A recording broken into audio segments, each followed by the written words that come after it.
Magandang hapon po sa inyong lahat. Ako po si G. Tanji and welcome to Kababayan Today. Naku! Napaka-exciting ng show natin today because our guest for today is an icon in the original Filipino music scene or OPM. In fact, he coined the term, diba?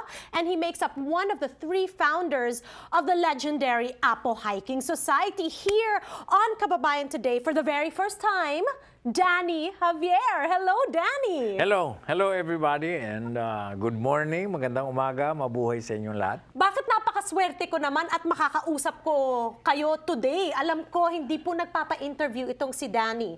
And I have known Danny from the very humble beginnings of my career as a host because I was able to work with him nung nagsisimula pa lang ako. Yes. Pero Danny, bakit parang pa-reverse yung aging mo? Ako patanda, ikaw pa bata. Bakit ganon?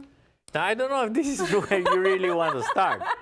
But I did promise you the last time we saw each other that if I'm going to grant my first interview after I retired, it was going to be yours. Here I am, fulfilling my promise. I know. Ang swerte talaga natin, mga kababayan. Like I mentioned, Danny has not given any interviews whatsoever since he retired from, of course, kilala natin ang Apo Hiking Society. So simulan natin, Danny. Okay.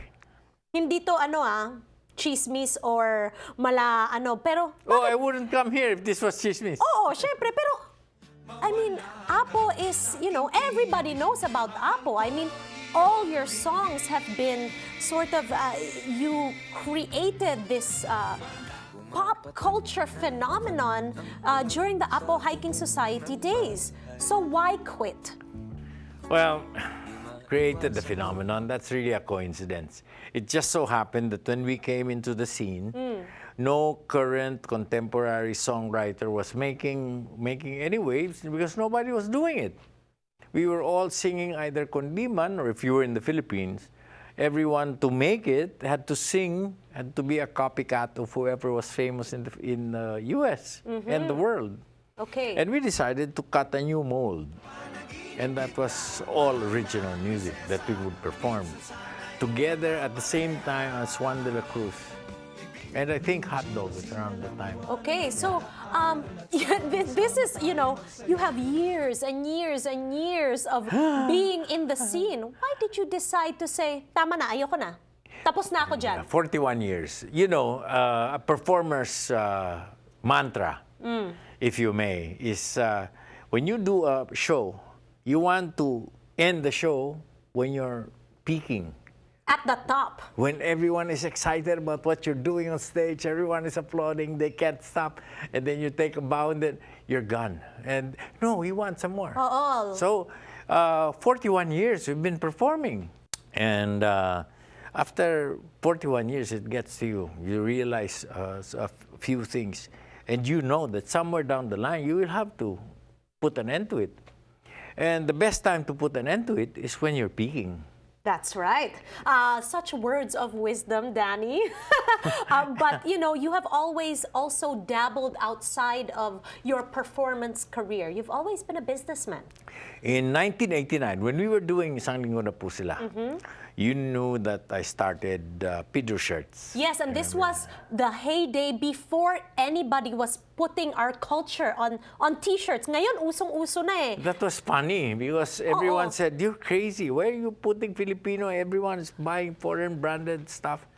But Pedro, the shirt, became so iconic because it was sturdy. It was very good quality. It eventually replaced the traditional pasalubong from the Philippines. So after that, after it happened, then it's like the career. There comes a time when it will have to come to an end. China comes in with the cheapest shirts. How can you compete? After Pedro was chosen as the official centennial of the shirt, the centennial shirt of the Philippine Centennial, I said, boy, we've really peaked somewhere here. So itigil na natin to. I said, we'll let it go in whatever direction it may take. And Chinese clothing came in. They were selling in Manila for the price of my manufacturing price. So no money to be made. Right. And I just kept it for some time because I had about almost 200 employees. And you don't want to cut off their livelihood right away. Oo. Hanap buhay yun eh. Oo. Kaya nga gusto mo yung Pedro kasi hindi lang maganda para sa kultura, nagkakakilalanan, you also have livelihood for 200 people. So I had to generate enough funds so that if I terminate the company, everybody has a parachute after. You mentioned terminate. Let's talk about this. Let's expound on this word because not a lot of people know, but there was a time where you thought you were going to die. No, I was, yeah, but that's not terminate. Oh, well, I mean, tapos ka na. That's continuum. Oh, okay. Pero, I've always believed that if you don't die, you never lived. wow, medyo malalim to. Danny, diba? you know, I've known this man for a very long time, and every time you and I have ever had a conversation, it always steers towards medyo malalim yung pinag-uusapan natin. Hindi malalim yun. Hindi malalim yun. Mga kababayan, alam naman natin. Pag namatay ka, ang ganda ng buhay niya. Ang haba ng buhay niya, mabait siya, buhay siya, malupit siya nung buhay siya. Namatay ka, ibig sabihin, may buhay ka. Okay, well, let's share with our kababayans when we return on our show. He's going to talk about something he's never talked about before. About my death. Yeah, about his death.